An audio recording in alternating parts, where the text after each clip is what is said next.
And hello, everybody, and thank you for watching my first ever vBlog on Daze of the Wolf. This is D Wolf coming at you live from a secret location somewhere in the Northwest.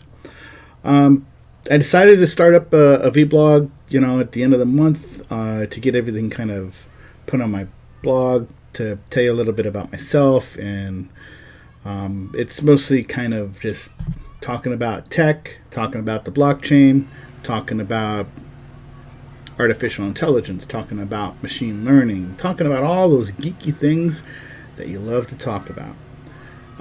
First order of the day is to talk a little bit about myself. I go by the moniker D Wolf. Been online since forever. My background is pretty much general software engineering, web development, JavaScript, Python, all the technically gobbledygook that's out there. I've been recently getting into React and React Native. React Native more for the phones, smart devices, and that. So, a little bit more about the blog in general. Well, Daze of the Wolf originally started as an idea that I had to kind of do a media production about a time-traveling criminal hacker that found himself in a spaceship, and I was going to think about writing a book on it, but I think it would be easier to play out as a real-life vblog that kind of goes and talks a little bit about more of the technology and modern day stuff that's going on. I haven't really decided where I'm going to go with it, but I figure I'll start the vblog process and get my editing done as I go on.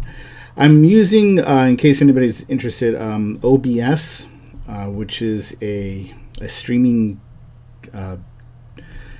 application that allows you to kind of special effects and whatnot.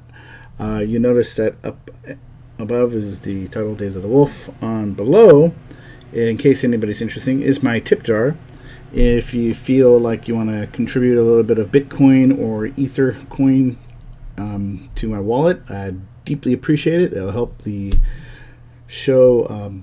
It'll pay for my hosting for my blog, and I'll try to put more and better content out there so everybody can kind of be, impressed by it. One of the items on the agenda is it's mostly things that I've kind of read news-wise, things that are generally of interest to me. So we'll get going. First thing, On the news front, Tesla Model 3 outselling small, mid-size luxury cars in the United States. Now, I've always been a big fan of Tesla. Could never afford their vehicles. Hopefully, when it comes down to a reasonable price, I'll obtain one. But at this state in the game, as far as vehicles and stuff, maybe with the exception of Tesla, I'm not really much of a car person. We have a single car in our household, and I lost my car a couple years ago to an accident. I wasn't involved. Somebody else was driving my car, and it kind of decimated my vehicle. I was really torn up about it. But it was a Honda Civic. I changed oil religiously. It had over 500,000 miles on it, and I've just kept it up so well.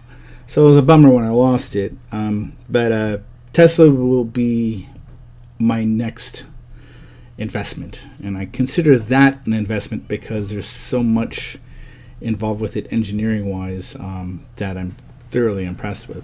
But one of the news articles that I popped out was Tesla Model 3 is outselling the mid-size luxury cars. It's up there about 16,000. Have been sold. I think it's in the last year. Right underneath that is BMW, and right underneath that is Mercedes-Benz. Underneath that is Audi, Lexus, Cadillac, Infiniti, Acura, Acura, Volvo, and the rest.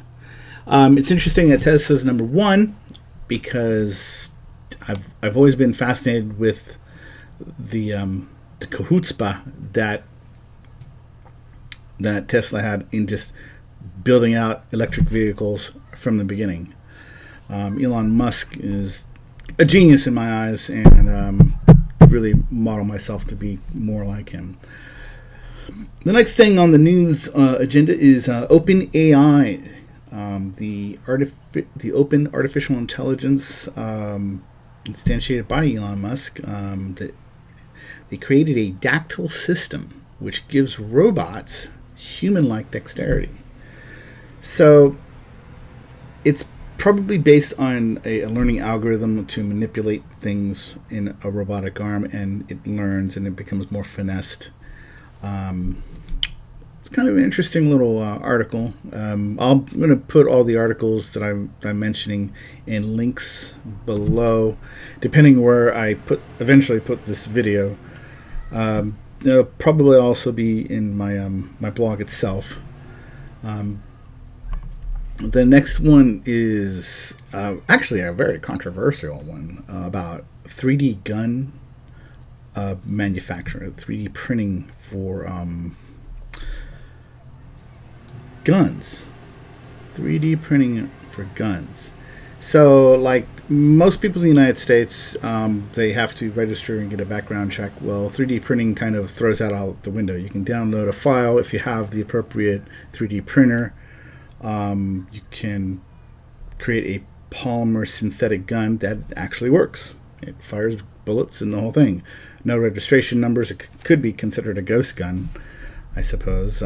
But kind of it's interesting because it's like, we have the right to bear arms, but there's so many regulations. And now with 3D printing, it just throws everything out the window because it's like, you don't have to register a gun anymore. You can just print one up and probably remelt it and redo another gun. And that's, I don't know, to some people it might be scary. Other people it might be kind of liberating. If you're an anarchist, like I'm told that I am, I have a lot of friends that tell me that I'm an anarchist, and it's like we go back and forth about this all the time, and it's like I don't know how much of an anarchist you think that I am. I'm thinking anarchist. I got like a backpack full of dynamite. I'm going to blow up the White House or something like that. Look. So I may have anarchist tendencies, especially when it comes to money and finance, which is why I'm heavily involved with the blockchain, heavily involved with cryptocurrency, particularly on how to program it. That was one of the things that I've been very involved with for the last couple of years, is getting into smart contracts, getting into going through all the lessons and stuff. I mean, my background is pretty much JavaScript and Python, web development, but I've been noticing that the JavaScript in the Python world, it's the language to get you there, but the web development world, well, it's kind of going the way of the dinosaur. I don't see a lot of prospects for that.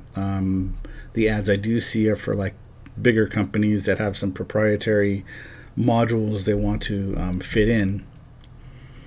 But I've been kind of shying away. I mean, I have experienced it, but I'm kind of shying away from it in preference to blockchain development, artificial intelligence development, machine learning, and that. I've been pushing out my resume on that, but I haven't been getting a lot of serious offers lately. I've obtained a contract around May, but it fell through after a month of working there and not getting paid. Then everybody that else was pretty much not paid either.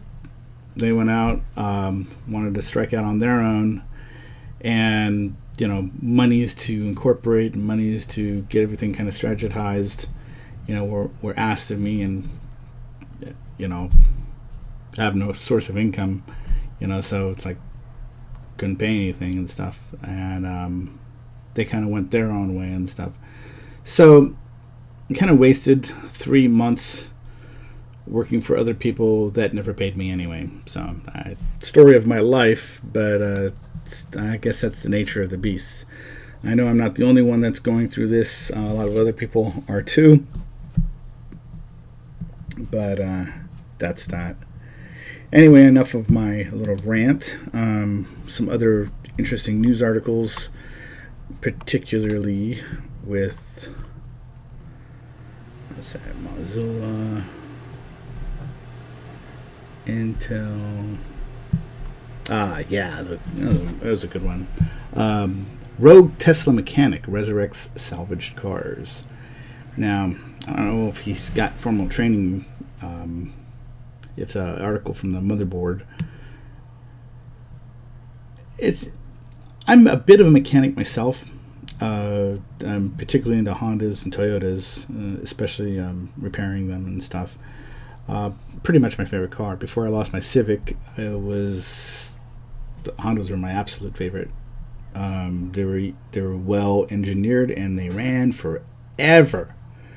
Do the oil changes, do the tune-ups, and it was an immortal car, unless a bigger car crashes into it. I was really impressed with the vehicle. So, not a lot of other news going on today, but I just figured I'd put this out and link it on my blog and share with all you guys. If you're on the YouTube stream, hit the likes, smash the likes, leave a comment, tell me what you think. I'm going to be having new and more news stories coming up. I'm probably going to consolidate it a little bit more, but just kind of getting my feet wet with the vBlogs, which I'm going to be doing pretty much on a daily basis. A little 5-minute spurt on the news of the day and the things that I've kind of been going through, and that's kind of it. Anyway, this is D Wolf, and logging off. Catch you later.